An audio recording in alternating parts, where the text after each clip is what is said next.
फुलवाणीर coronation पड़िया ठारे आरंभ होइतिबा महोत्सव को कंधमाल सांसद डॉक्टर अच्युत सामंत मुख्य अतिथि भाव जोगदे उद्घाटन करिसेंती।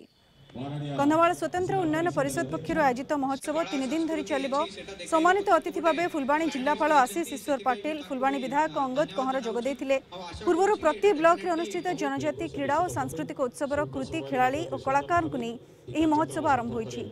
विलुप्त आदिवासी कलार पुनरुद्धार, कला क्षेत्र में आदिवासी मानक आगक आनिबा, आदिवासी संस्कृति और परंपरा को विश्व दरबार में आदृत करबा एही महोत्सवर मुख्य उद्देश्य।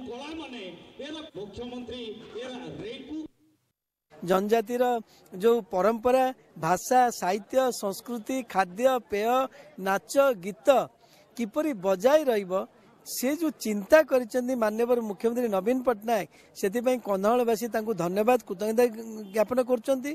माननीय मुख्यमंत्री को दूरदृष्टि देखंतु, वर्तमान जो जुग मॉडर्न जुग जो सभ्यता से काले आदिवासी भाषा, साहित्य, संस्कृति, कला, लोककला काले कम हो ताकू बजाय रखिया माननीय मुख्यमंत्री स्वतंत्र उन्नयन परिषद गठन करछंती। पैसा मध्य दौचंती। सारा भारत रे कौन सी राज्य रे एपरी देखा जाए नहीं।